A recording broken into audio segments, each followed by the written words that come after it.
We begin, immediately after previous events, on the distant planet of Ganymede, inside of a grim fortress known as the Gungeon, which once held the gun that can kill the past, an artifact of impossible power that allowed anyone shot with it to change their past. Those who entered the Gungeon and risked their lives to try and acquire the gun were called Gungeoneers, and a select few managed to obtain and use the gun, only to remain trapped within the Gungeon's magical walls afterward. In order to break free, they were forced to hunt down and defeat the Lich, the undead ruler of the Gungeon, shooting him with the gun in order to allow him to change his own past as the Gunslinger, a living gun mage who originally built the Gungeon. The Gunslinger returned to the moment before he created the gun, and changed his past by not creating it in the first place, which prevented all events that followed from being set in motion, including the Gungeoneer's presence within the corrupted Gungeon. This created a fractured timeline, and the Gungeon has now become a paradox, which is beginning to crumble and collapse around the Gungeoneers.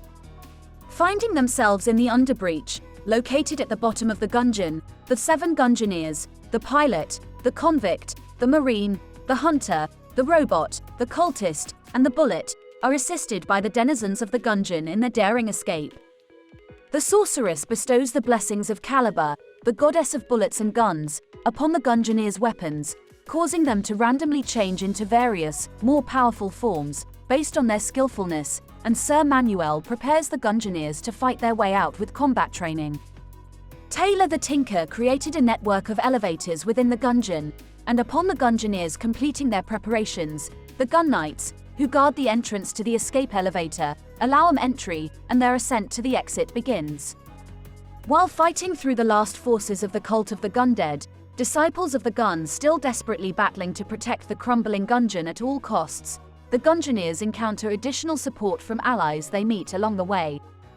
Bello, who manages a shop between the different sections of the Gungeon, sells helpful items, while the resourceful Rat sells rat keys, which unlock prison cells, allowing the Gungeoneers to free more allies trapped within the Gungeon's confines to assist them in their escape.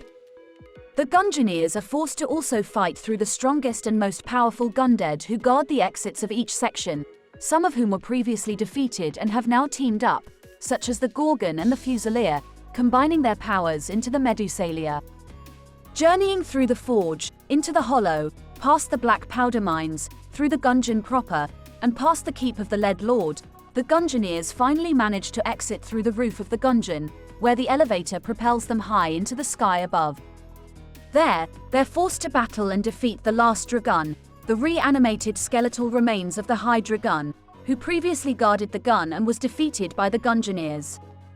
After a fierce battle, the Gungeoneers defeat the Dragun, before safely parachuting to the outside entrance of the Gungeon, where they have the option of battling the dreaded Gloctopus, a giant octopus who wields multiple pistols and inhabits the waters surrounding the Gungeon.